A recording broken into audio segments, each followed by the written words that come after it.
Mga labi ng 53 anyos na lalaking OFW na nasawi sa Saudi Arabia dahil sa sakit, naiuwi na sa kanyang pamilya sa Mangaldan, Pangasinan. Sundan sa ulat ni Jeric Pasilyao.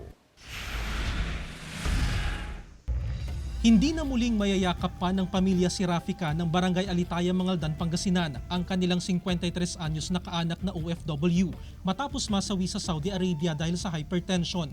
Kwento ng ina ng biktimang si Ronaldo Serafika, October 9 pa noong nakaraang taon nang isugod dito sa ospital sa Saudi dahil sa hypertension hanggang sa nakomatos at tuluyang nasawi noong December 27, 2024. Matapos ang halos 2 buwan, naiuwi na ang mga labi ni Ronaldo noong Sabado, February 15. Uuwi na ako, Nay. Gulayan mo ako ng labong, sabi niya.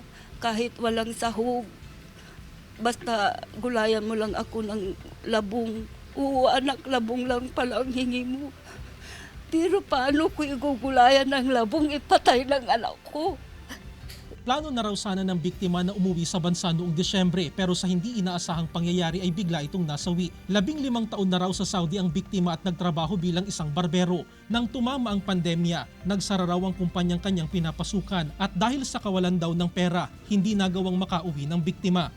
Matagal din siyang TNT na pala, walang trabaho, mag-extra ng sauran daw, mag-extra pero hindi makakatagal. Siyempre natatakot daw baka magkulong.